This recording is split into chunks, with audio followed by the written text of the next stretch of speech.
Buenas tardes, amigos, amigas. Ya sabéis que estamos en este periodo, en esta hoja de ruta de Tertulia 5.0, donde la parte interactiva que nos gusta tanto en Casas con Alma, la ponemos en práctica en muchísimos formatos, en muchos eventos. Y yo tenía muchísimas ganas, yo particularmente, Mariló Gutiérrez, en hacer esta tertulia, muchísimas ganas.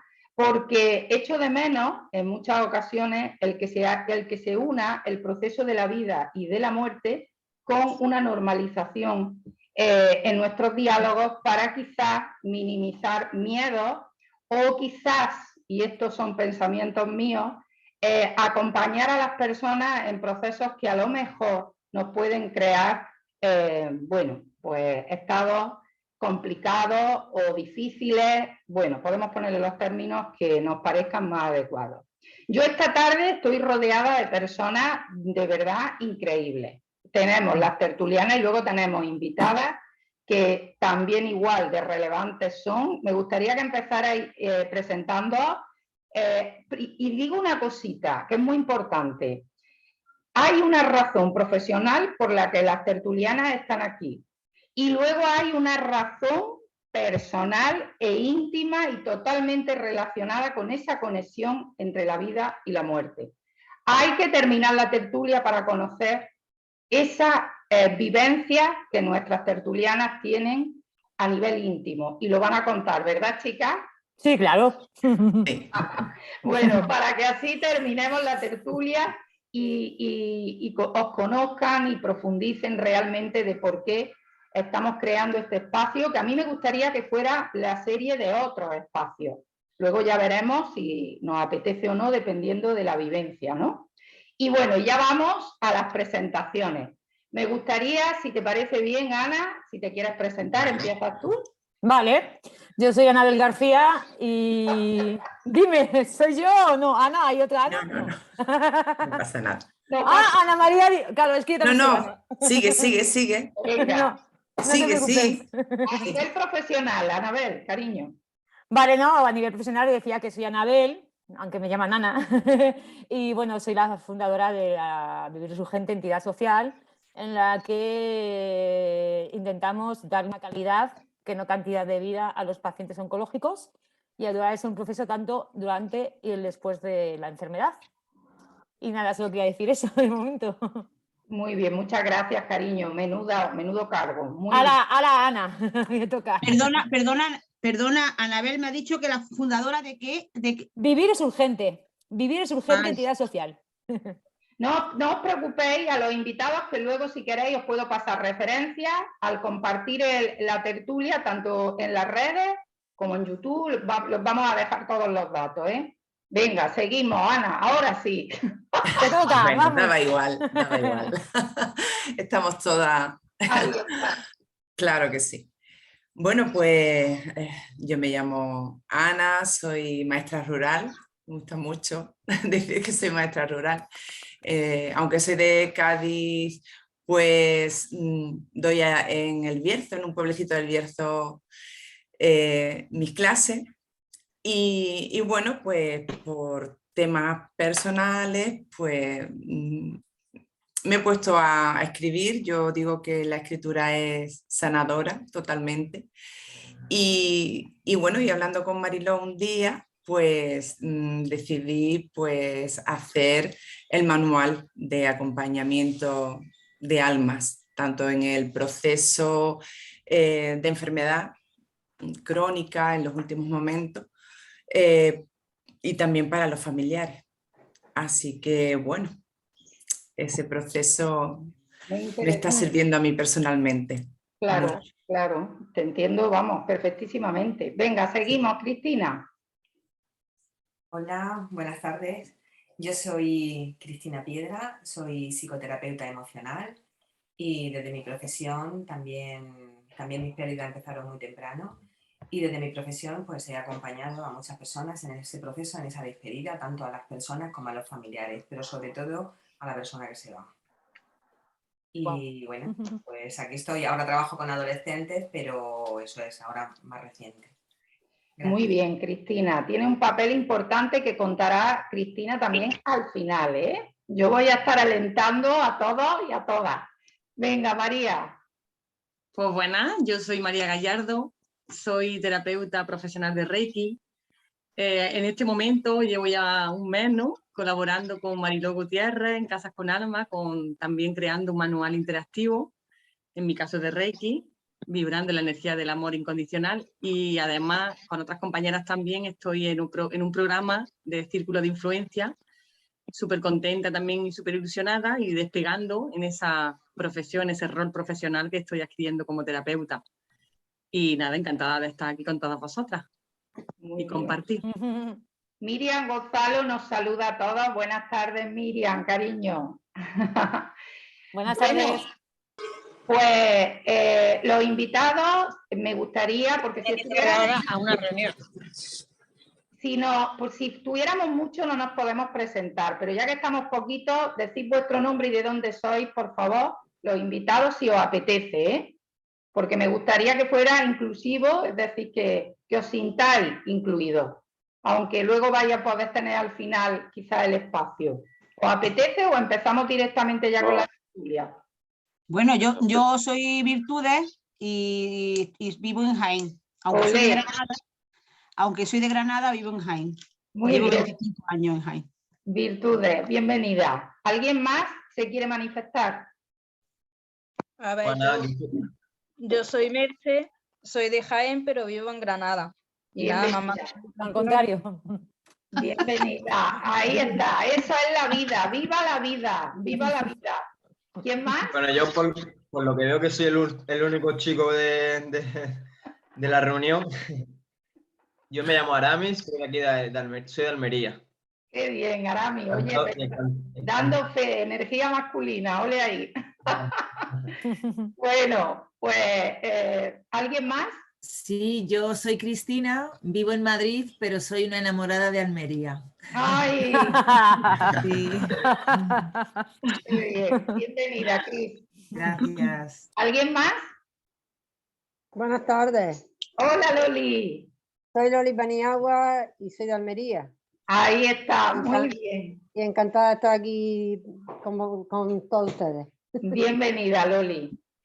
Bueno, los que tenéis las cámaras cerradas doy por hecho que no podéis manifestaros, así que bueno, vamos a empezar la tertulia y a mí me gustaría, como dura 40 minutos, que fuéramos muy concretos en las intervenciones porque todas las participantes tenéis muy claro por qué estáis aquí, ¿verdad? A nivel profesional, por qué este interés en participar y dar vuestra aportación sobre esa conexión entre la vida y la muerte, ¿no? Me gustaría que empezarais dando una aportación individual cada una para comenzar de lo que para vosotros une la vida y la muerte y separa la vida y la muerte, ¿no? ¿Quién quiera comenzar?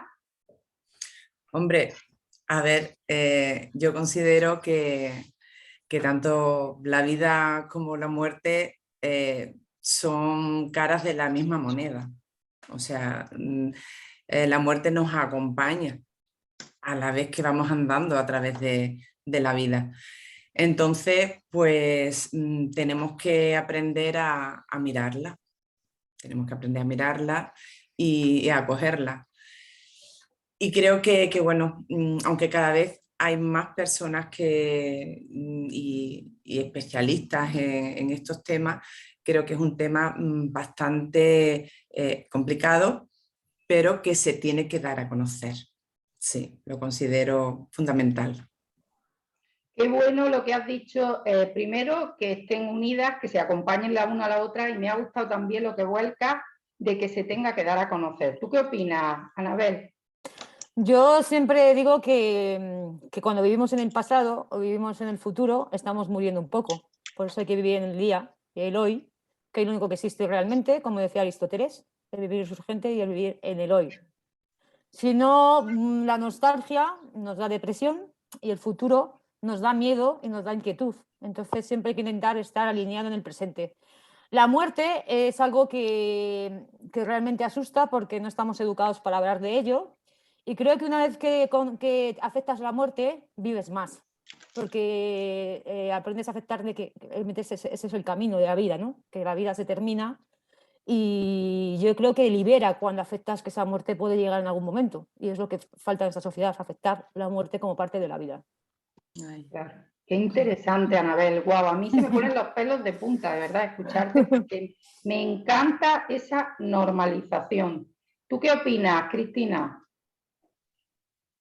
Yo estoy muy de acuerdo con ella. Pienso que la muerte forma parte de la vida y la vida forma parte de la muerte y que vivimos en un planeta dual y que ambas cosas van juntas. Y que nada más nacer comenzamos a morir. Y que cada día morimos para reinventarnos al día siguiente.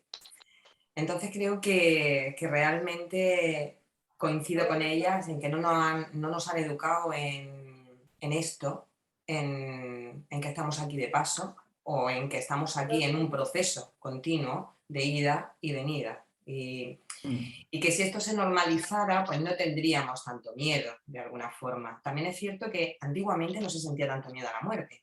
Cada vez que las personas se despedían, se iban a luchar, se despedían para no volver. Las mujeres celtas eran guerreras y luchaban desnudas. O sea, para ellos la muerte era una forma de ganar otra vida en la que venir otra vez a batallar. El miedo a la muerte, no sé desde cuándo, pues yo creo que nace quizá con el tema de la enfermedad, la salud y todo, cuando las sociedades se asientan y se vuelven cómodas. Entonces lo que yo creo que más ha provocado el miedo a la muerte es la estabilidad y la comodidad en la vida. Pero que al final no solamente es el miedo a la muerte, es el miedo a todo. Todo lo que nos hace sentir incómodos no lo queremos. Claro. Entonces la muerte, el futuro, pues no lo queremos. Si acostumbramos a vivir en el presente, en el respirando, aquí y ahora, pues que la muerte venga cuando tenga que venir. Da igual. ¿Sabes? Y mirarla de cara y hablar a los niños de la muerte, pues no es nada malo. Pero eso no se normaliza, no se ve bien, no está todavía socialmente, eso no está... Es como hablar de algo que se considera no solamente tabú, sino cenizo. Anda, niño, no hables ahora de esto, vas a meter el cenizo con la muerte. No pasa nada, desde mi punto de vista. Sí es verdad que a los niños habría que concienciarlos. Esto los que me conocéis, creo que ya lo he dicho alguna vez. Yo a un niño no le pregunto cuántos años tienes. Siempre le pregunto, porque deja la mente abierta al niño a que se plantee otras cosas. ¿Cuánto tiempo llevas en este planeta? Se sorprenden, pero ahí se queda la pregunta abierta para que ellos sostengan en su mente que no pertenecemos a este planeta, que estamos de paso. Y responden muy bien a ello, ¿eh? Que se va sola la... Ay, perdona, voy a silenciar porque alguien... Y ahora activa, Cristina. ¿Ahora puedes? Bueno, solamente iba a decir eso hasta ahí, ¿no? Que realmente los niños funcionan muy bien cuando son pequeñitos y ya les anclas, porque eso es un anclaje, ¿no? Que realmente estamos aquí de paso. Porque si te dicen, pues 7 años, ¿y dónde estabas antes? Pues cada uno dice una cosa, pues en las estrellas, el otro pues en el arco iris, pues... Pero ya toman conciencia de que no vamos a estar aquí eternamente y eso creo que es importante para crecer con mayor libertad y menos miedo. Interesante, me ha gustado mucho lo de los niños, está claro que es incluirlo dentro de su proceso de vida, pero también me ha gustado mucho lo que nos ha volcado de otras culturas, ¿no? De que antes salían a la lucha y se despedían y eso es, wow, increíble. Hoy en día es inconcebible que salgamos y nos despidamos, ¿no? Bueno, me parece súper interesante, Cristina. María, si quieres hacer tu aportación para presentarnos. Ay, el audio, María, activa.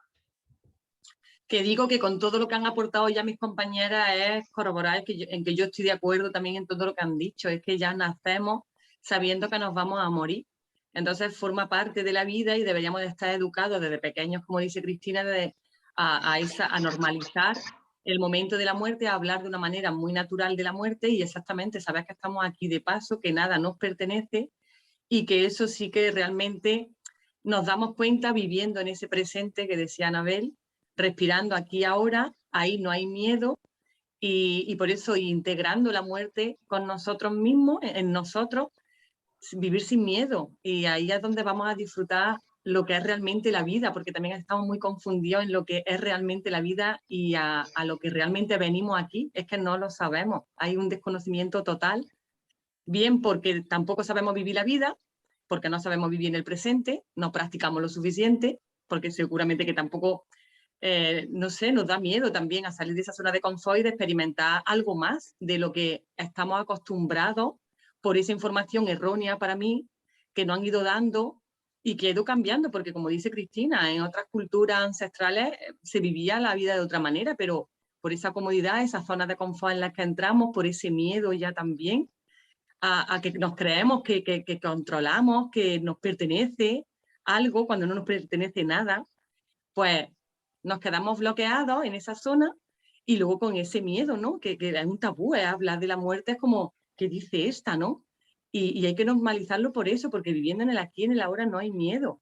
Y luego, normalizando la muerte, sabemos que estamos aquí de paso y sabremos disfrutar la vida para dejarla y continuar sabiendo que después de la muerte, que no deja de ser un proceso más de la vida, porque la vida es infinita, pues también dejar esta parte, este plano para avanzar y seguir evolucionando, porque nuestro alma continúa pues de una manera tranquila para los que se quedan evidentemente en este plano, porque realmente no nos vamos nunca, lo único que cambiamos un poco de formato, ¿no? Entonces, normalizar, de verdad, normalizar todo esto y entender, integrar y hacerle como una asignatura obligatoria en el colegio, el tema de la muerte, ¿no? Y también de la vida, ¿no? Aprender a vivir la vida. Entonces, corroborar un poco todo lo que han dicho mis compañeras. Claro, es verdad que coincidí en muchos puntos y estáis en zonas muy diferentes. Estáis muy distanciadas, es decir, no unen ni los apegos, ni el trabajo, pero estáis muy unidas. Ahora, ¿qué pasa? Está muy bien cuando estamos bien, sanos, cuando bueno, tenemos nuestras necesidades cubiertas, es sencillo, ¿no? Pero ¿qué pasa? Y lo digo, sigo continuo desde el punto de vista profesional. Cuando llegan momentos en los que no estamos tan a gusto, en los que no nos sentimos que tenemos nuestras necesidades cubiertas, cuando ocurren situaciones y circunstancias. ¿Por qué en ese momento, o yo me pregunto, qué ocurre para que inmediatamente lo que hagamos sea asociar a me puedo morir? Esta sería una expresión exacta, me puedo morir. Ocurre, ahora sabemos lo que está ocurriendo, antes ha ocurrido otra historia, pasamos de una bola a otra y enseguida el pensamiento es me puedo morir, o es otra idea la que nos conecta al miedo. ¿Quién responde? El audio, Anabel, cariño. Ah, vale, perdóname. ¿Ahora me oís? Sí, sí, perfecto. Que decía que normalmente que lo que tú dices es muy lógico, pero yo no estoy de acuerdo. Yo sé que lo que dices tú es el pensamiento de toda la gente, que se acuerdan de la muerte solo cuando están mal, pero creo que cuando se está bien es cuando hay que cultivar y entrenar el cuerpo y la mente para los momentos malos, porque los momentos malos es cuando te ponen a prueba la vida, si es verdad que la has entendido y si estás preparado para afrontar enfermedades o para enfrentar muerte. Lo que pasa es que nosotros vamos por la vida sin querer entrenar ni querer entender lo que es la vida y la muerte, hasta que la vida, como es muy sabia y como va por delante de nosotros, aunque nosotros pensamos que la controlamos, nos controla a nosotros, nos pone delante de la cara la muerte y la enfermedad. Y nosotros, como no estamos preparados, ni educados, ni entrenados, pues es cuando empezamos los conflictos y pensamos que vas a morir. Empiezas a sacar las cosas negativas o las cosas tabú que no te dejan decir en tu momento o que tú no te has planteado en tu momento. Por eso un buen entrenamiento y una buena educación cuando estamos bien te da muchas herramientas que cuando tienes enfermedad o muerte o te enfrentas a la muerte de cerca, en el que puedas gestionarlo, porque eso es la vida. Es que la vida pensamos que totalmente va lineal, pero la vida tiene curvas. Y la muerte, las enfermedades y demás son parte de la vida. Claro. Sí, totalmente de acuerdo. Bueno, sí, yo también quería comentar que hacer una labor de autoconocimiento constante, o sea, continuamente, como ha dicho Anabel, la vida siempre te va a poner esas circunstancias de frente para que tú sepas avanzar en ese proceso, ¿no? que te presenta. Entonces, conocernos a nosotros, ver cómo reaccionamos ante alguna situación, pues siempre es bueno, porque cuando ocurra alguna circunstancia de estas, que muchas veces son de repente. Todas pues, son de repente. Bueno, pero a ver, hay enfermedades que puede ser un proceso largo y hay muertes que son instantáneas. Sí, pero quiero decirte que cuando eres consciente del sufrimiento y de lo que tienes que afrontar, que no sé quién decía que las malas noticias te pasan un martes cualquiera a la hora de comer, o sea, que no hay un momento especial, claro. que una Por eso llamada digo, o cualquier cosa, pero lo malo que cuando eres consciente de ello, si es un accidente, haces pan, pero si es una enfermedad, todo va a cambiar en el minuto ese, de un día cualquiera a una hora cualquiera, claro, no pensemos que es totalmente. especial cuando te vas a enterar de, ¿no? Y es cuando No. todo hace el barullo. Sí, por eso es importante hacer esa labor continua de autoconocimiento. Exactamente. Y que da igual que sea ante una enfermedad o ante que me he perdido en una calle. O ante tener una pareja, que no estamos preparados muchas veces, no estamos entrenados para nada, para cualquier emoción, no estamos entrenados. Tanto el amor, no sabemos distinguirlo, no sabemos distinguir lo que es la vida, no sabemos distinguir lo que es la muerte porque no trabajamos nuestras emociones y trabajamos lo que realmente... No estamos entrenados. Hay gente que le aparece el amor de su vida y no lo reconoce o le echa porque realmente no está entrenado para amar. Tampoco sabe amar, como tampoco sabe hacer otras emociones, ¿no? Y es un autoconocimiento como, vamos, constante, ¿no? Sí. Porque si no la vida te la va a poner delante para que caigas y para que digas, mira, aquí lo tienes, ahora ¿qué haces con ello? ¿No estás entrenado? Era tu problema, tienes que entrenar, porque la vida no es recta, ¿no?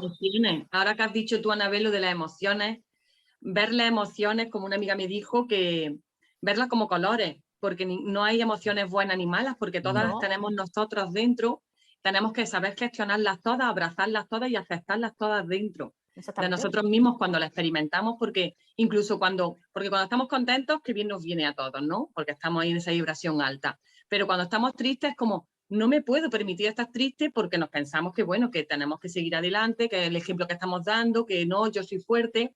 Tenemos que darnos el permiso de experimentar y de integrar todas las emociones, como ni buenas ni malas, sino emociones, colores. Claro, cada día te sientes de una manera distinta, pero todos los días son perfectos.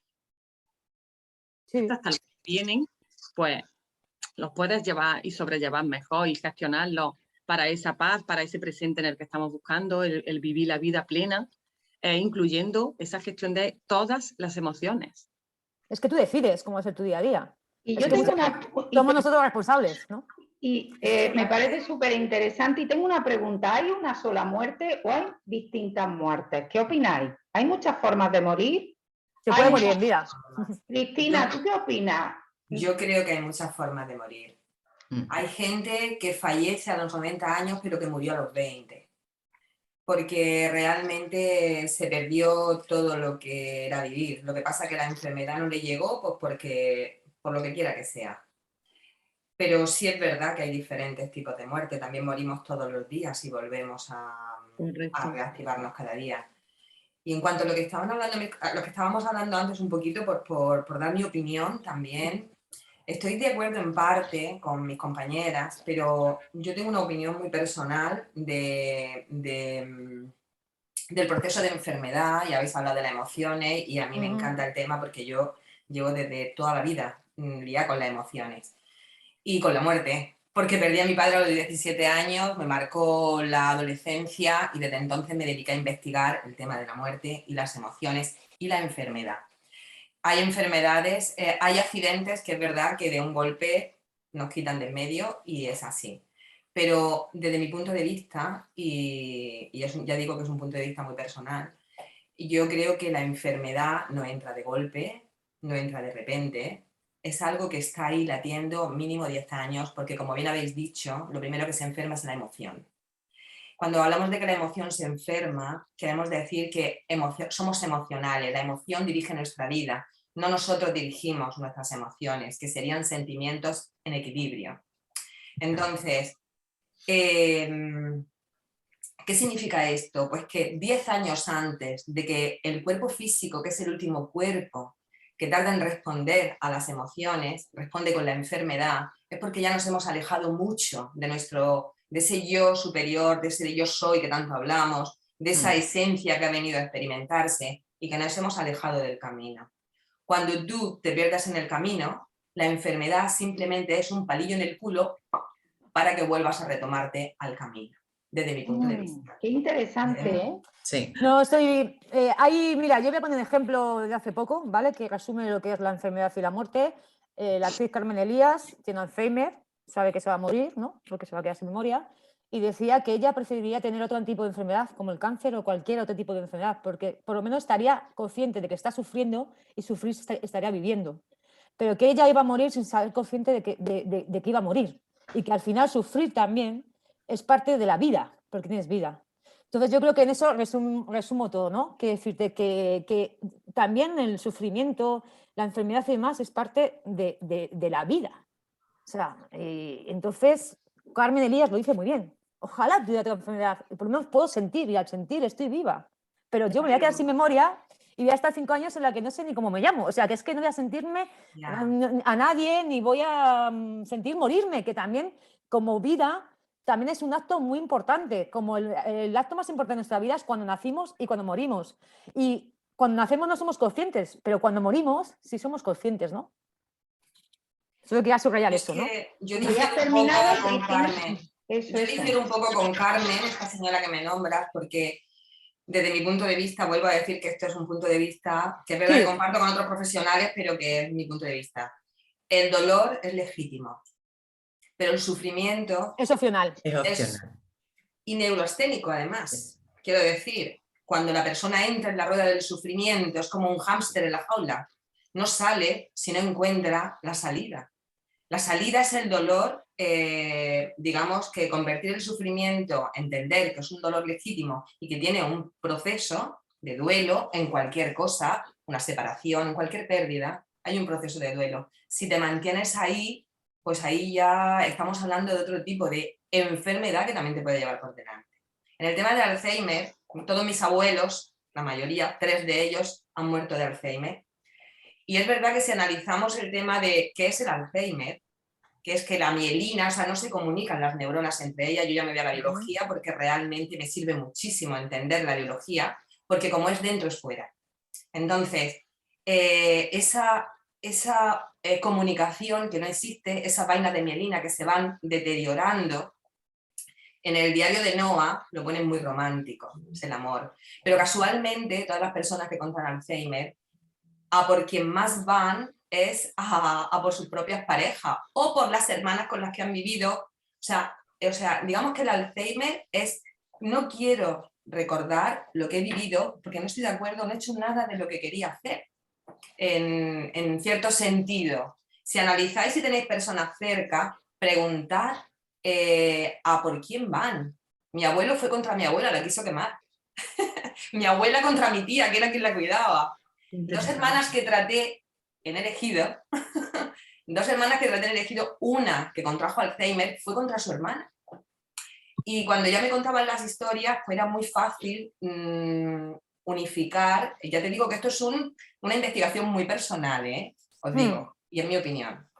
Pero es verdad que me choca porque todos los perfiles son muy parecidos y todos, pues cuando yo vi el diario de Noah, que es preciosa, sentí que ahí había mucho romanticismo en lo que es el Alzheimer. Eso no quiere decir que las personas cuidadoras no sean amorosas, todo lo contrario, pero que los que tienen esa enfermedad terminan, no todos, pero muchos, esa agresividad va contra las personas que supuestamente más quieren. Y eso habría que plantearse el por qué un poco.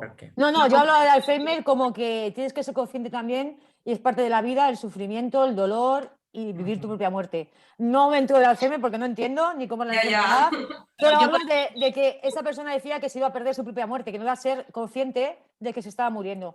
Y yo quería poner el punto de que la muerte es un acto muy importante, igual que es la vida, y el sufrimiento, el dolor, el sentir emociones, es parte de que estás vivo. Claro, de que pero es que vivo. estos lo puedes sentir. Claro, es que estos de los que estamos hablando son del tipo de muerte que hemos dicho antes, que murieron a los 20, pero que fallecieron a los 90. El Alzheimer me da a mí que es este tipo de muerte que hemos hablado antes, de estos muertos, que estamos muertos en vida y no somos conscientes de la muerte porque no hemos sido conscientes de la vida. Qué interesante, Cristina, yo quiero parar ahí. ¡Wow! Ya hemos unido, porque el título de la tertulia es La vida y la muerte sana. Yo no la he separado. Fíjate lo que acabas de decir, muertos en vida porque no han sido conscientes de muerte. ¿Cómo lo has dicho? Repítelo, por favor. Estamos muertos en vida y luego no somos conscientes de la vida, por eso estas personas que mueren con demencia, con Alzheimer, no son conscientes de la muerte porque ya no fueron conscientes de la vida. Qué interesante. ¿Qué opináis, María y Ana, que estáis más calladitas, por favor? Pues yo comparto lo que dice Cristina y lo entiendo perfectamente y a mí por eso me apasiona también, que seguro que tú conoces también algo de eso, de la biodescodificación, ¿verdad, Cristina? Algo. Yo sí.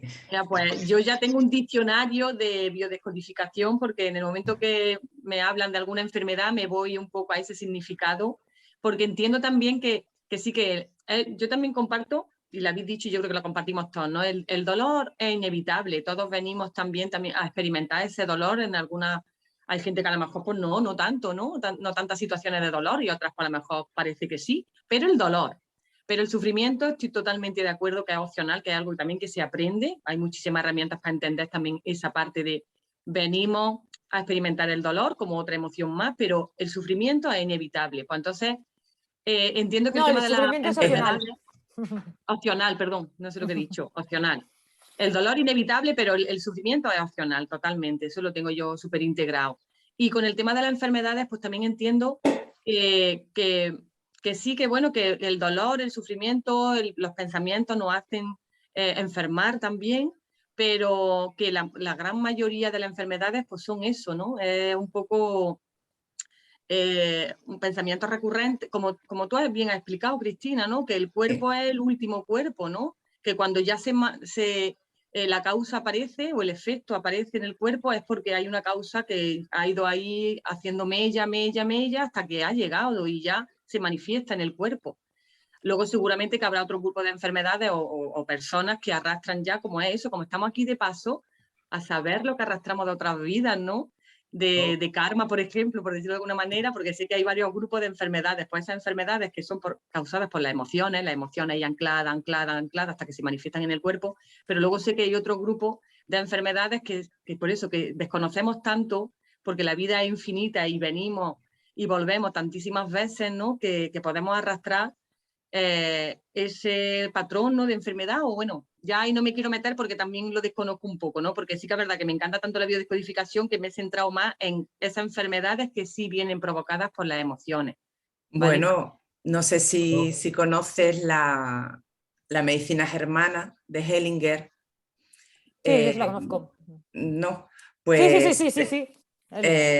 precisamente habla de cómo las emociones afecta al cuerpo físico, como bien ha comentado Cristina, ¿no? Y en biodescodificación pues también se ve claramente muchos de los tipos de cáncer, pues bueno, se ve que ha habido un proceso de emociones ahí enquistadas, hay que no han salido de manera correcta y... Tomé conciencia, perdona Ana, que te moleste por eso, porque tuve un cáncer de tiroides. Y uy, que te cachi, que eso viene ahora. Ah, perdón. Yo es que no puedo estar de acuerdo, yo lo siento. María, sigue Ana, por fin. Sigue. No, entonces pues, bueno, cada vez está habiendo más descubrimientos, ¿no? En el campo científico y a nivel neuronal, como nuestros pensamientos, que el 90% son negativos. Y hay un 10% que apenas si le hacemos caso, siempre hacemos caso a lo negativo. Entonces, como el propio nombre dice de esta tertulia, lo importante que es lo que es, pues hacer el proceso de la vida de manera sana, con autoconocimiento de nosotros mismos y de las situaciones que la vida nos pone delante para evolucionar, para tener una muerte o un acompañamiento a esas personas, también hacerlo de manera sana y hacer un proceso pues sereno, con tranquilidad y con mucho amor, está claro. ¿Puedo Yo aportar tengo algo? que... Sí. Pues mira, Marami, vas a ser tú el que va a comenzar porque se ha acabado la parte profesional. Empezamos. Espera, con la yo quiero decir algo, ¿vale? No conozco todo el tema que vosotros habláis de las cosas que decís, pero yo en mi fundación me parece muy injusto pensar que la gente ha cogido cáncer porque tenía un problema emocional y me da mucha rabia la gente que está enferma, porque yo por lo menos los pacientes, ¿no? Creo que el cáncer, como otras enfermedades, también tiene una base científica en la que tiene que ver la genética y muchas cosas, pero también es verdad que a la hora de enfrentarlo, lo mental y lo emocional y el cuerpo y mente tienen que estar sanos para poder enfrentar tipo de enfermedades. Nadie se busca las enfermedades que tiene. Al final es una base genética también, porque date cuenta que si hablamos de la antigüedad, antes nos moríamos a los 40 años, quiere decir que la ciencia ha avanzado mucho para que lleguemos a los 90. Entonces, yo en eso no puedo estar de acuerdo porque a mí misma... Pero se queda dicho, Anabel. Porque yo he sido enferma y ahora pasamos Vale. a esto. Entonces, Gracias. empezando con la parte personal, que es el tiempo que nos queda, Aramis, haz tu aportación y ya las tertulianas nos van a contar su experiencia personal, lo que le ha hecho estar aquí para hablar de la vida y la muerte sana. Venga, Aramis. Vale, de acuerdo. Yo quería aportar que yo sí que estoy de acuerdo con que las enfermedades provienen previamente a una emociones erróneas o un estado emocional del cuerpo y que se traduce en enfermedad luego. Que la enfermedad está para decirte, oye, mírate un poquito de qué estás cojeando y abrázalo, quiérelo, arréglalo y verás cómo mejora. Yo pienso que sí, que eso tiene mucho que ver. Que hay que saber abrazar a la enfermedad, entenderla. ¿Por qué? Porque proviene de algo y es algo emocional. Yo estoy totalmente convencido en eso. Dicho está, Aramis, y se en, queda. Y en cuanto a la muerte, pues veo muy que ha sido una herramienta que han utilizado para tenernos en el miedo constante, que realmente la muerte antiguamente, hablo de hace mínimo 600, 700 años, era tratada totalmente como una forma natural, es un ciclo, naces, mueres, pero es un ciclo, o sea, mueres en tu parte física, pero realmente lo que somos energía, eso no muere. Entonces lo abordaban desde ahí, pero ahora directamente lo abordan del cuerpo físico, de que cuando mueres ya no va a ningún lado, ya no sirves ya ha acabado todo, pero es para mantener el miedo.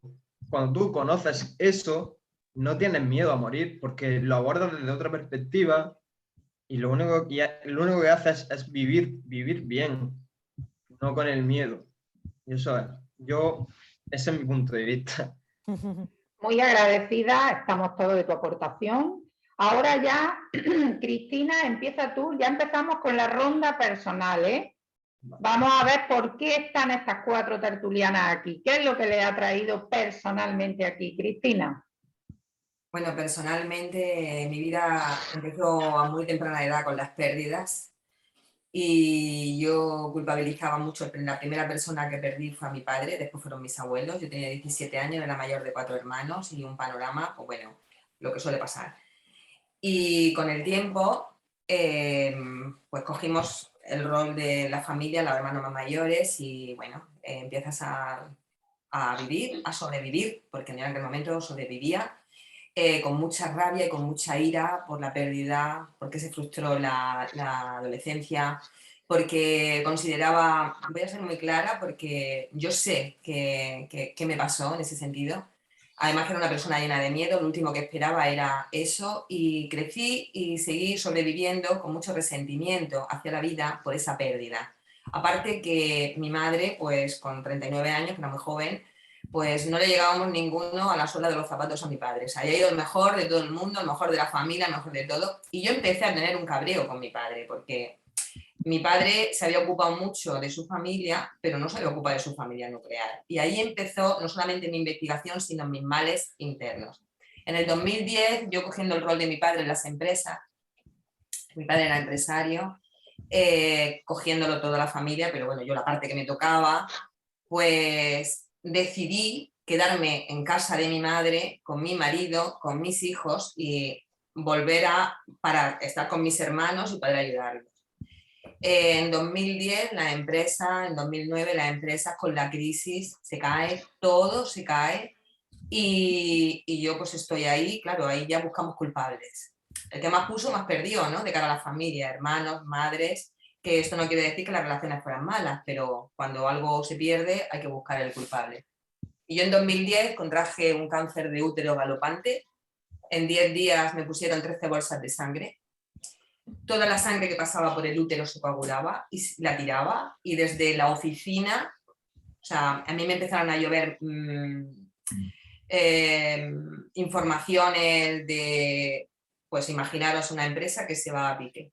Y yo empecé a tirar sangre, me ingresaron como 4 o 5 veces, no encontraban qué era, pero bueno, al final ya, el día 30, mi padre se murió el 24 de diciembre de 1986 y a mí me ingresan el 30 de diciembre de 2010.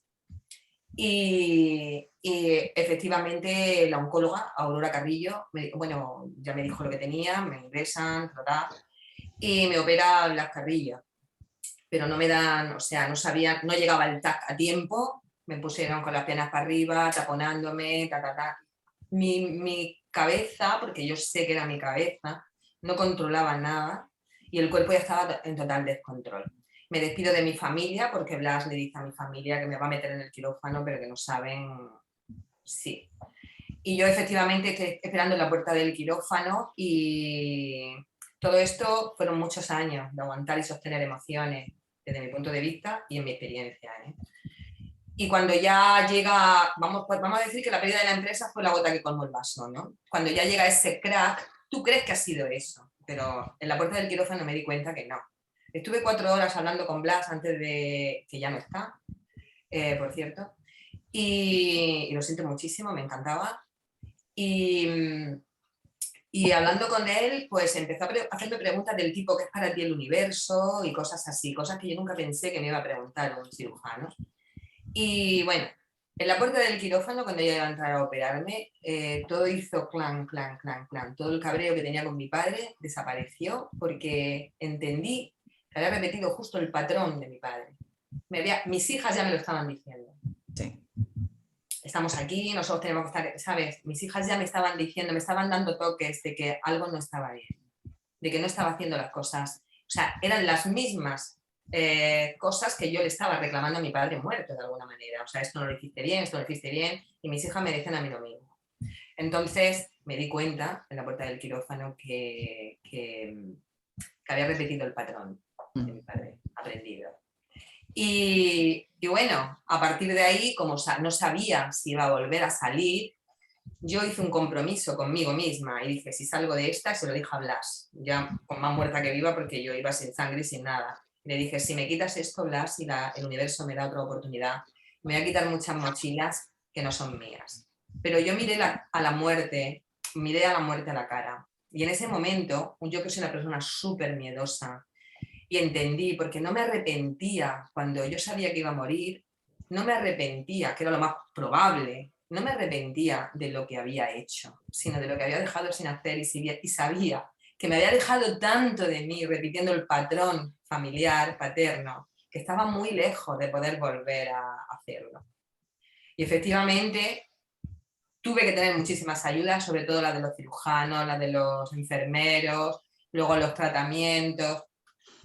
Y bueno, y algún santo habría boca abajo, que dijo, venga, va, pues quédate y haz tu vida.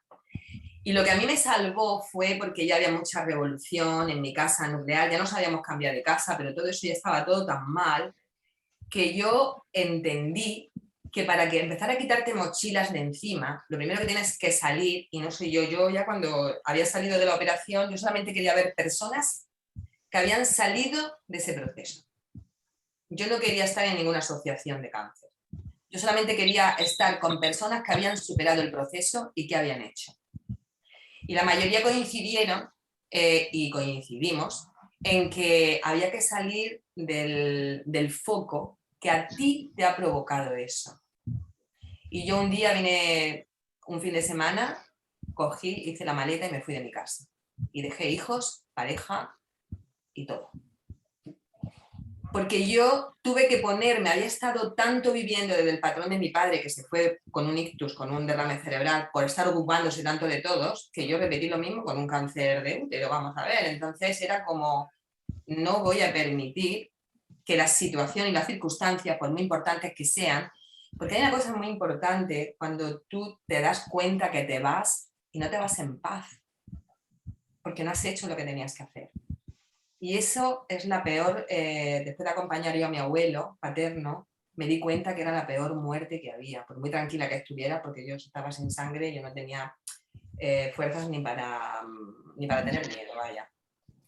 Entonces esa intranquilidad, esa de que te vas sin hacer lo que has venido a hacer realmente, para mí fue lo peor. Por eso entendí que si me daban la oportunidad, no dependía de mí tampoco, no sé de quién dependía, la verdad, pues que haría lo que tengo que hacer. En ese momento no sabes lo que tienes que hacer. Lo primero es reponerte, recuperarte, buscar el camino de salida de tu enfermedad. Porque al final yo llegué a entender que un cáncer es como una gripe, tiene un camino de entrada y un camino de salida. Si encuentras la salida, esto es como un laberinto. Ahora tienes que encontrar todo lo que durante toda tu vida no te has ocupado de buscar, que es tu misión, tu propósito. ¿Para qué estoy aquí? No para repetir los patrones familiares. No somos extensiones de nuestros padres ni nuestros hijos son extensiones nuestras. Entonces somos muy individuales. Yo creo que lo ha dejado súper claro y vamos a añadir tiempo, si me lo permitís. Sé que he dicho que son 40 minutos, pero no hemos chupado el tiempo y queremos saber las cosillas personales. Así que, Ana, cuéntanos por qué a nivel personal estás aquí. Bueno, pues yo también, pues de pequeña, mi madre falleció cuando yo tenía 4 años y bueno, fue de repente, fue por un parto y bueno, hace 50 años pues no era igual que ahora, ¿no? Y no se hablaba del tema de la muerte en mi casa. Mi padre, bueno, rehizo su vida. Afortunadamente yo bendigo eso porque tengo una madre adoptiva estupenda. Y bueno, pues las emociones de esa niña que se queda desamparada y cómo va evolucionando. Pero volví a repetir patrón, como se ha dicho, y me quedé viuda con 2 niños pequeños. Mi marido falleció de un accidente de bicicleta, lo atropelló un coche. Y entonces, pues bueno, ese proceso pues me llevó a irme al Bierzo. Al cabo de los años me fui con mis 2 hijos y bueno, pedí el traslado y allí estoy de maestra rural, aunque ahora actualmente estoy en Cádiz, ¿no? Por excedencia para el cuidado de mi madre, con el proceso de su enfermedad. También tuve el proceso de la enfermedad de mi padre, que fue muy duro también, ver a un hombre fuerte, luchador, y que bueno, perdí una pierna, después otra, o sea, fue bastante duro ese proceso. Y ahora, bueno, pues estoy con el tema de mi madre. Y al estar con Mariló hablando y tal, pues dijimos, bueno, pues vamos a hacer el manual, ¿no? de acompañamiento con serenidad. Porque claro, cuando tuve el fallecimiento de mi marido, que hemos hablado aquí de la vida, ¿no? Cómo nos va poniendo a las personas y a las circunstancias adecuadas para que podamos evolucionar y avanzar y no nos quedemos ahí en la rueda de hámster, ¿no? Pues conocí a gente de paliativo, que actualmente son amigas estupendas. Y conocí autores, ¿no? Como Elizabeth Kubler-Ross, que me ayudó mucho en el proceso ese de duelo. Y entonces ahora que estoy volviendo a recordar todas esas emociones, todos esos recuerdos, lo estoy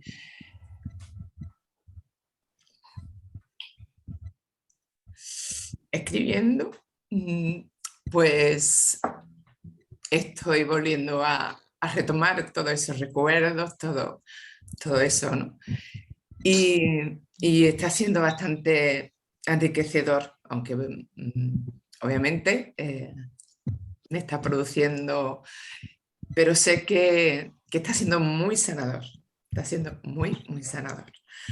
Y me parece muy importante que se mire a la muerte y sobre todo en el proceso de acompañamiento. Todas las entidades que estén ahí acompañando a personas, esos familiares que están ahí en el día a día acompañando a esa persona que lentamente se está apagando. Hay que tener mucho cariño a ese familiar, ¿eh? Os digo, a ese familiar, porque la persona que se marcha, pues bueno, ya ha cumplido o está terminando de cumplir su faceta, pero ese familiar que también tiene sus momentos de rabia y de impotencia, también hay que saber acompañarlos. Sí, y me parece muy importante. Sí, sí. Así que bueno, le doy las gracias hoy a todos, las gracias por esta gran oportunidad que estoy teniendo. Yo uso mucho el Ho'oponopono y siempre doy las gracias en todos los momentos. El placer es nuestro, cariño, de verdad. Esta sanación también, Ana. María, cuéntanos cuál es tu motivo personal para estar aquí. Bueno, a ver, que tampoco se me haga un nudo en la garganta y lo pueda contar un poco, me enrollé mucho. Yo, por ejemplo, por empezar, de algún modo, siempre he sido una niña, ¿no? Desde la infancia, muy alegre, yo siempre sonriendo. Pero también he sido una persona que muy reservada. Y ya nada más que con mi sonrisa, pues ya como que siempre se sobreentendía que yo siempre estaba contenta y feliz, pero porque yo también me encargaba de que mostrar solo esa sonrisa y no hablar. Entonces siempre me consideraba una persona muy callada, muy reservada, pero con respecto a todo lo que me pasaba, tanto en mi casa como luego cuando me puse novia, con respecto a mi amiga, no contaba mis cosas, casada igual, hasta que, bueno, pues por orden cronológico, pues hasta que di a luz a mi primera hija, y creo que ahí reventé un poco en la hora de que esa falta de saber comunicarme, de expresar que tengo un problema y compartirlo con alguien, pues me llevó al quinto día de tener a mi hija en una depresión posparto profunda, que tampoco tenía conocimiento, que aquí también hago un llamamiento a, por favor, normalicemos la depresión posparto y hablemos de ella abiertamente también, porque yo creo que todas las primaristas de alguna manera pasa esa depresión posparto. La mía fue un poco llevada al límite porque al quinto día me autolesioné, ¿vale? Esa fue mi forma de pedir ayuda, no sabía expresar, y mi forma de, como siempre, como yo el parto fue bien, el parto fue bien, el embarazo fue estupendo, el parto fue estupendo, la niña 3,8 kilos, así que criada. Y yo con mi sonrisa no, ahí la perdí, la verdad que la perdí porque no descansaba. Estuve 5 días literales sin dormir nada, con los ojos como platos, pensando que mi hija se iba a morir. El instinto maternal para nada apareció. Yo digo, esto no es normal, me pasa algo. Pero no sabía expresarlo, no sabía cómo... Yo no tenía conocimiento de lo que era la depresión posparto, y de que yo sabía que si te rompe una pierna va al traumatólogo, pero si sentía lo que sentía, ¿qué hago? ¿Dónde voy? Entonces, como no sabía expresarlo ni dónde acudir, pues hice algo físico para decir sangre al hospital. Era mi única intención y así lo hice, ¿vale? Para que os deis cuenta del grado de reservada que yo era en su día. Transcurrió el tiempo y mi padre, eso os estoy hablando del 2008, cuando nació mi hija, en el 2010 mi padre se suicida, sin previa depresión posparto, ni... A ver, yo conozco lo que había en mi casa, ¿no? Mi padre también era muy reservado como yo, y no contaba sus problemas, por eso no tenía ninguna depresión diagnosticada, ni nada, problemas familiares, problemas de parejas, discusiones, nos metíamos los hijos. Yo soy la cuarta de 5 hermanos, bueno, porque mi madre tuvo un aborto después de mí, pero yo soy la pequeña, y bueno, un poco lo que había, pero claro, hasta ese punto no sabíamos que mi padre iba a poder llegar a hacer eso. Sí que es verdad que algunas veces, por eso también el tema de los problemas mentales también tenemos que ver las señales, intentar ver las señales, porque recuerdo, pero a posteriori, claro, y también pues no estar atenta en esas cosillas. Y yo sí ahora estoy muy atenta. Cuando alguien me dice no tengo ganas de vivir, me cogí y hacía no sé qué, un simple comentario ya esconde también hay mucho. Porque mi padre cuando me pasó a mí lo de las manos, a mí me llegó a decir mi padre, tú eso ya lo tenías pensado, ¿verdad, hija? Tú ya eso lo tenías tú pensado de antes. Y yo miraba a mi padre y digo, no, papá, ¿qué voy a pensar? De hecho, yo entiéndelo bien, papá, que no me quería morir. Dentro de mi locura y de lo mal que estaba en esa depresión postparto, depresión postparto en la que caí en 5 días y llegué a hacer lo que hice, la depresión postparto desapareció. Ahí sí que es verdad que me quería morir, pero por el daño que le había hecho a mi familia y lo mal que me sentía, avergonzada, culpable, ahí sí me quería morir, pero a posteriori de hacerlo.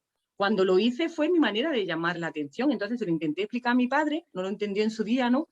Pero yo tampoco entendí que era que me estaba avisando de, no sé, que no estoy bien y eso es algo que, como, y algunas veces luego me sentí hasta culpable en el sentido, para que vosotros veáis lo que es la cabeza, de yo le di el pie a mi padre para que lo hiciera, porque pues yo lo hice yo me autolesioné en la depresión postparto de mi hija en el 2008 y mi padre se suicida un 28 de junio del 2010. Y imaginaros, con una previa discusión familiar y para no expresar nada, mis últimas palabras fueron más decepcionada como padre y cuando me pidió un beso no se lo di. Así acabamos la historia, ¿vale? Así que siempre he sido como he sido la pequeña en mi familia, pues sí que es verdad que mi padre tenía devoción conmigo y yo con él, ¿vale? Mi madre siempre ha estado trabajando, muy ocupada en las tareas de la casa, trabajando en el campo, son olivos lo que tenemos en mi casa y en la empresa familiar, la aceituna, y sí que he tenido esa falta de cariño de mi madre, pero mi padre besucón siempre, yo con él conmigo, su guarina que me llamaba, así un apelativo cariñoso, y he estado muy unida, pero pues la última vez que vi a mi padre fue para discutir con él, porque tuve una discusión familiar, ¿no? Y mis últimas palabras hacia él fue más decepcionado como padre, cuando en realidad no lo sentía. Es que no lo sentía, era un poco por defender más a mi madre en ese aspecto, porque bueno, por circunstancias y la discusión que tuvimos, ¿no? Con mi hermano y yo. Y me pidió un beso, a pesar de todo, cuando yo me iba a ir para mi casa, porque ya tenía la niña, en fin, y yo vivo en Andújar, ellos viven en Marmolejo. Sí que me pidió un beso y no, y se lo negué. La primera vez que creo que le he negado a mi padre un beso, ¿eh? Y al día siguiente estaba yo trabajando y me llaman y que mi padre ya no estaba. Así que digiere también eso, ¿vale?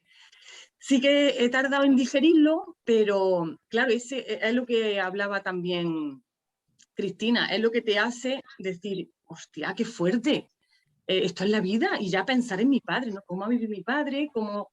¿Por qué yo no sabía? ¿Por qué no hemos podido evitarlo? ¿Lo podíamos evitar? ¿La muerte se puede evitar? Y ya empecé ahí a investigar, a indagar y a discernir un poco en mí el proceso ese de la muerte o la muerte ya en sí, ¿no? Y de para qué estamos aquí, y de verdad estamos aquí para sufrir, porque claro, yo siempre he pensado que mi padre ha venido nada más que a trabajar, a ahorrar, no saber disfrutar, nunca nos ha faltado dinero en casa, pero siempre para ahorrar, para lo que pueda venir mañana, tengo 4 hijos, tengo que darle carreras, tengo que darle estudios y ya seguía trabajando para ahorrar para los nietos, en fin, digo, ¿la vida en serio es esto? No, no puede ser, no puede ser. Entonces, sí que es verdad que a mí yo también tengo que reconocer que ese palo que me dio la vida, ¿no? Me hizo a mí ver la vida de otra manera. Y lo mismo que me sentí un poco culpable de si yo he dado el pie con lo que hice a mi padre para hacerlo, esa fuerza de, no sé, luego sé que, bueno, que tuvo que ser así, ya está. Pero sí que él sí me dio a mí la fuerza para decir, no, pues la vida no va a ser esto. Y yo también, como vosotras habéis dicho, ¿no? Repetía patrón de mi padre también, una vida un poco guiada, tú naces, creces, estudias, conoces a una persona, te casas, tienes hijos, te quedas con el que haya elegido para toda la vida, te vaya como te vaya, y te mueres y vamos, pagas factura y te mueres. No. Ahí sí que entendí que dije no. Y yo repetía un poquito patrón como mi padre y dije, pues, y a mí sí me dio el empuje para decir, me separé porque dije, no, esto no es la vida que yo quiero y no estoy con alguien que realmente no quiero y entonces o he dejado de quererlo, mejor dicho, ¿no? Porque lo he querido muchísimo, evidentemente, al padre de mi hija y lo voy a querer siempre, creo, siempre lo voy a querer porque empecé con él desde los 17 años, 15 años con esa persona, no puedo odiarla jamás. tendremos nuestro proceso, pero ahí está. Y sí que tomé la decisión y me dio ese empuje mi padre, de decir, pues yo creo que voy a empezar a vivir, porque era lo que le decía a mi padre, ¿no? Divórciate de mamá si realmente no estáis bien. Y claro, él no lo vio, él lo vio como entre la espada y la pared. Yo divorciarme a esta edad con 64 años que tenía mi padre, por aquel entonces, falleció con 64 años, no le dio tiempo ni a disfrutar de esa jubilación después de tantos años trabajando y demás, ¿no? Entonces, pero a mí sí me dio el empuje de decir, pues voy a intentar vivir la vida que tú no has vivido, y voy a buscar esa felicidad y voy a empezar un poco a disfrutar. Pero sí que es verdad que seguía un poco, a mí, por ejemplo, el trabajo nunca me ha faltado desde que terminé mi trabajo con otro. Cuando había trabajo y se podía elegir dónde querías trabajar, yo dejaba un trabajo y lo unía con otro, no me pedía ni unos días de descanso, un trabajo con otro. Pero cuando llegó la crisis estuve también tiempo sin trabajar y ya me tuve que abrir, era administrativa y ya me tuve que abrir en algo que yo pensaba que no podía hacer y era ser comercial, yo no me veía vendiendo nada, pero al final, pues bueno, di con un trabajo de comercial, de vender seguros por teléfono, una grandísima experiencia de 2 años en la que estuve, pero sí que acabé un poco quemada. Y esa falta de decisión de decir esto no es lo que quiero yo tampoco en mi vida, volví, porque todo es un proceso, evidentemente, pero porque en cuanto a la relación ya viví otra vida más alegre, realmente sabiendo lo que quería, en el plano personal, amoroso, quizá a lo mejor sí lo hice, ¿no? Me separé y viví la vida que yo realmente quería, pero en el plano del trabajo, pues quizá también esa programación de mi familiares, de mi padre en este caso, ¿cómo voy a dejar yo un trabajo? Y si no encuentro otro, eso yo de dejar un trabajo, bueno, he dejado un trabajo para cambiar a otro, pero dejarlo por dejarlo sin tener otro donde agarrarme, jamás. Me daba muchísimo miedo. Y al final, un cáncer de tiroides me salvó la vida en ese aspecto porque quería dejar el trabajo, pero no podía. Y ahora con un cáncer de tiroides sí que va a parar porque tenía que operarme. Pero sí que es verdad que viví el proceso del cáncer de tiroides, por eso pienso que también está, porque entendí por qué tenía cáncer de tiroides. Y fue eso, eso tantísimo, toda mi vida, tragando, aguantando, callando, no sabiendo expresar. Y ya para rematar, lo que no le dije a mi padre, todo eso que me quedó pendiente por decirle a mi padre, porque yo buscaba en sueño a mi padre y quería hablar con mi padre y pedirle perdón a mi padre. Y todo eso fue lo que, por eso yo sí que pienso que bueno, pienso y lo siento, y yo lo siento por, bueno, no lo siento por nadie, pero yo es mi sentir, ¿no? Este cáncer es que no comuniqué lo que tenía que comunicar en su día y de machacarme, porque el sentirme imaginaros, ¿no? La culpabilidad que yo pude sentir con respecto a mi padre, ¿no? Un año tras otro y venga, pues al final. Pero sí que es verdad que lo viví como una bendición porque yo ya desde el fallecimiento de mi padre sí que empecé a trabajarme. Pero descubrirme realmente y descubrir el mundo interior que tenemos dentro fue a raíz de los 15 días que tuve que estar en mi casa por la iodoterapia, ¿no? El tratamiento que me dieron, que tuve que mandar a mi pareja, que ya tenía pareja por aquel entonces, y a mi hija fuera de mi piso y me quedé aquí conmigo misma. Ahí sí que integré. Y sí que conocí a una gran persona, incluso antes de operarme, que me dijo, mi mentora en esto de la espiritualidad, por decirlo de alguna manera, la que me dijo, tú tienes un poder muy grande y lo que te has hecho, porque me decía que yo misma, fue ella la que me dijo, lo que tú te has hecho, lo mismo que te lo has hecho, te lo puedes quitar sin operar. Y una parte de mí, te os juro que como en ese momento todavía estaba trabajando donde quería dejarlo, resonó y dije, pues puede ser, pero es que es mi salvoconducto para dejar el trabajo, entonces no, quiero vivir esta experiencia. Entonces viví el cáncer de tiroides de una manera muy consciente, sabiendo que exactamente que esto era algo acumulado, que había florecido ya, había ya tocado el cuerpo físico y ya se estaba manifestando, pero para que os deis cuenta que me operaron en Jaén. Y mi padre, al fallecer por un suicidio, le hicieron la autopsia allí en Jaén. Entonces entendí que mi padre estaba allí de alguna manera conmigo, ¿vale? Por ser la misma fecha y por estar los dos en Jaén, en años distintos, pero estaba allí conmigo. Entonces lo sentí conmigo. Esos 15 días conecté con él totalmente. Tuve una experiencia también gracias a una amiga que me guió y sentí a mi padre, tantos años como me he tirado deseando ver a mi padre y sentirlo. Entonces, bueno, a partir de ahí sí que es verdad que por eso llevo ya muchos años trabajándome en ese aspecto, descubriendo todo el mundo interior que tenemos dentro. Y luego la experiencia que tuve también, y sé por eso la importancia que es del acompañamiento a las personas que están enfermas en hospitales, y es mi gran deseo, de verdad, es porque luego, el año pasado, ¿no? El año pasado sí. Bueno, un minutillo, María, que ya nos estamos alargando mucho, un minutito, vale. Cariño. Pues nada, que el acompañamiento para mí es tan importante como tener a mi madre en el hospital, entrar por unas simples piedras en la vesícula y producirse todas las complicaciones posibles hasta el punto de que se podía morir. Entonces sí que es verdad que viví también eso de una manera muy consciente, me tuve que trabajar también mucho el desapego a la hora de si mi madre se puede morir y tengo que no retenerla, queriendo que mamá por favor no te mueras, y al contrario, mi actitud fue muy positiva, hablándole de ella de una manera muy cariñosa a la hora de tu mamá, confía, será lo que tenga que hacer, y además mi madre también tuvo su gran contacto con su energía vital, porque ahí es cuando también ella se dio cuenta de ese poder que tenemos, pero también desde ese plano de si me tengo que morir, pero que yo quiero morir en paz. Entonces, este acompañamiento para mí evidentemente es muy, muy importante. Muchas gracias, María. Madre mía, qué vidas. Guau, fijaos que digo qué vidas. Bueno, Anabel, cuéntanos, vaya vidas. Vaya vidas, vaya vidas. Venga. Al final yo creo que afectando a la normalidad y trabajando bien los básicos de las emociones, se puede llegar lejos y estar bien en la vida, ¿no? Porque al final todo lo que he oído, al final lo que estamos en búsqueda todo el ser humano es del Dharma, ¿no? Que es una palabra que significa el propósito de la vida, ¿no? Y en esa búsqueda del propósito de la vida es donde estamos andando todos para llegar por lo menos a llegar a esa felicidad, que es la actitud natural que tenemos para algo, ¿no? Porque se ha dado talento, se nos ha dado un significado de la vida.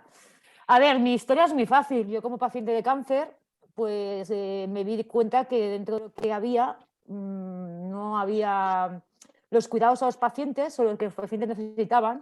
No lo veía en los hospitales ni veía que había cosas que se necesitaban y que un médico no te mandaba para ser básicos.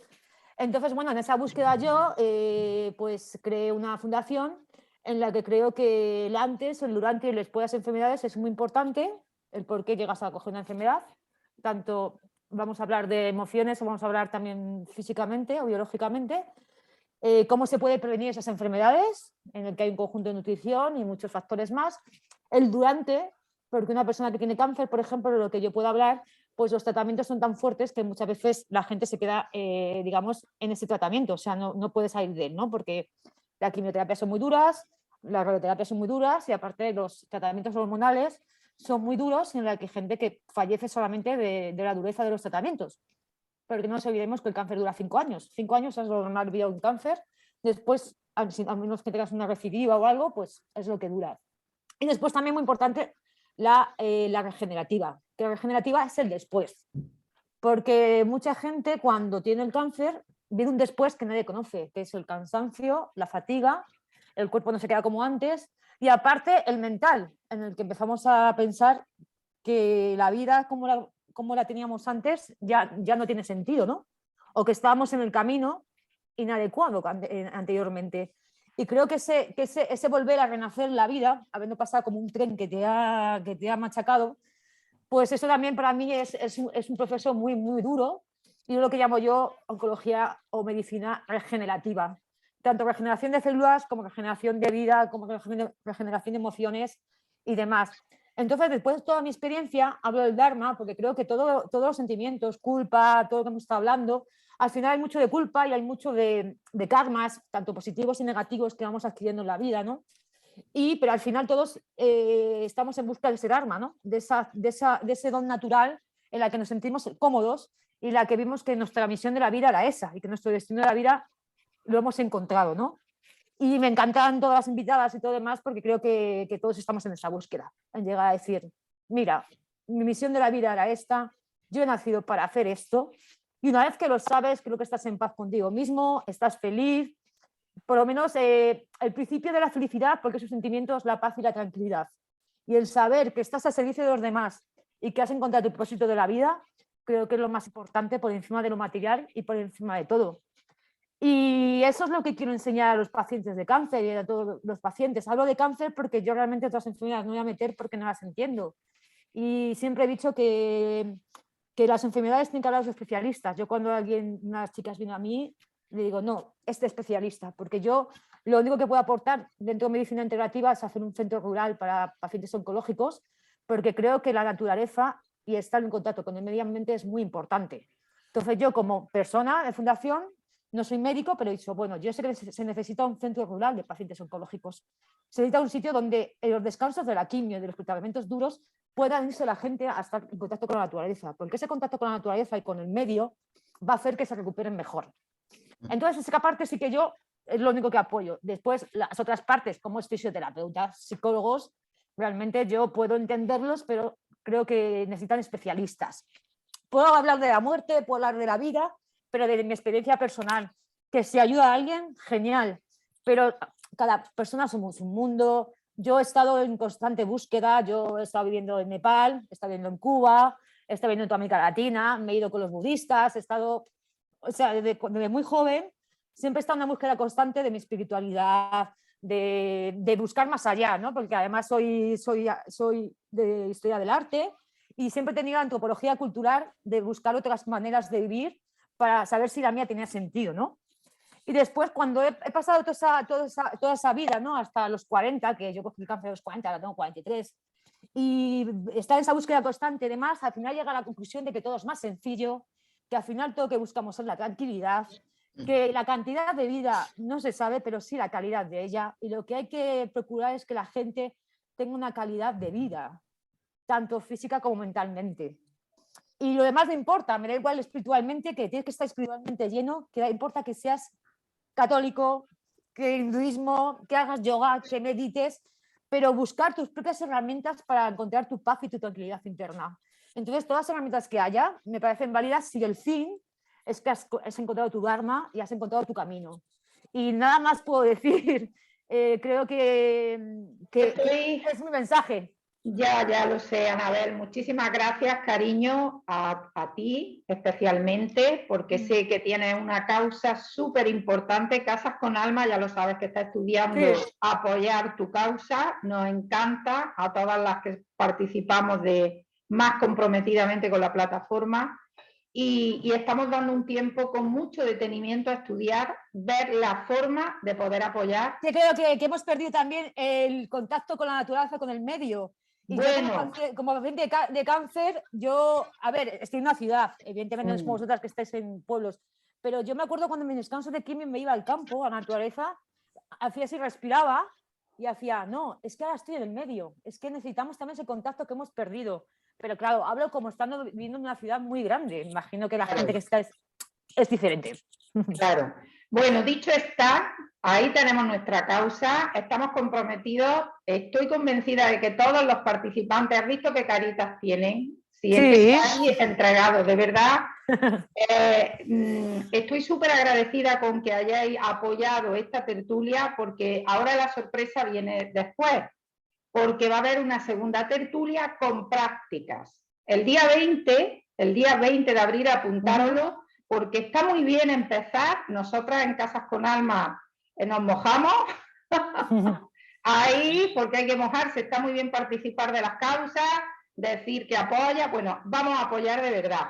Entonces el día 20 va a haber una segunda tertulia, va a ser muy distinta porque ya estamos dando fe de por qué estas personas estamos aquí apoyando, pero habrá dos partecitas, una parte donde habrá casos de acompañamiento y otra parte de prácticas que se pueden hacer para conectarnos con la vida sana y prácticas para conectarnos con la muerte sana, porque son dos vías, pero las dos hay que unirlas. Entonces, va a ser algo precioso, yo estoy encantada y súper emocionada.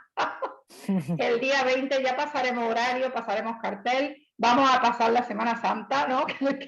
Cada uno como viva las vacaciones. Ay, qué bien, Cristina, claro que sí. Yo encantada de escucharte a ti, claro que sí.